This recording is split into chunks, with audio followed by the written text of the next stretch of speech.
Otroci, lepo pozdravljeni! Za vas sem pripravila pravljico o ježku, ki je našel svojega prijatelja.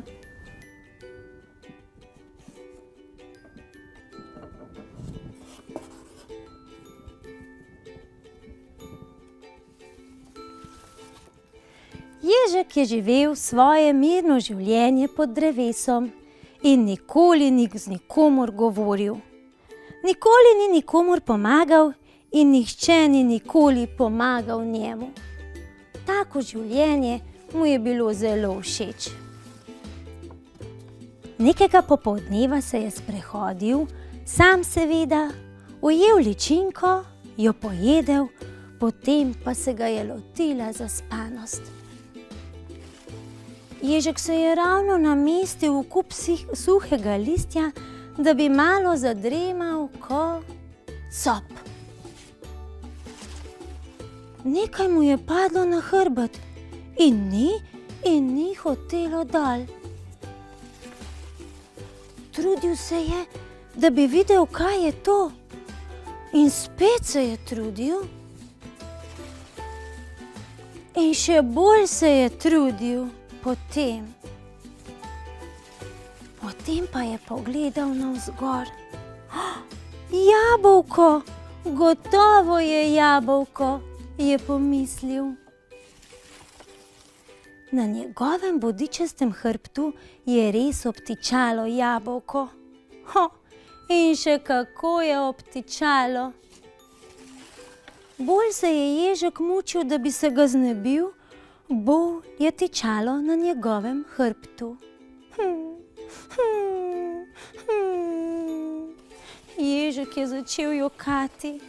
O ne, je pomislil, nikogar nimam, ki bi mi pomagal. Jokal je tako močno, da ni slišal glasu nad sabo. Jabolko, končno je v mojo ogrado se prikotalilo jabolko. Hrsk, hrsk, hrsk. O, kdo pa si ti? In kaj si delal pod mojim jabolkom? Je vprašal osliček. Tako zelo rad imam jabolka. To je moje prvo jabolko po zelo dolgem času. Ježek je bil kar tiho. Imaš ti rad jabolka?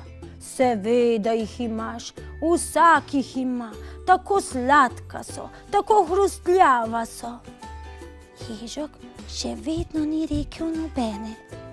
Osliček pa je klepetal naprej. Jabolčna čežana, jabolčni zavitek, jabolka v karameli, jabolčni drobljenec. O, veselje, veselje, jedel bi jih dan na dan. Ježek še kar ni rekel nobene. Ježek niti ni vedel, kaj bi rekel. Nobenih prijateljev ni imel. Rad je živel po svoje. Obrnil se je in šel nazaj k svojemu kupu listja. Ko se je ravno udobno namestil, comp! Ježek je zagledal jabolko. Spomnil se je na oslička. Spomnil se je, da osliček ne more doseči jabolk. In potem je pomislil, da mogoče biti sam le ni tako imenitno. In z osličkom sta postala prava prijatelja.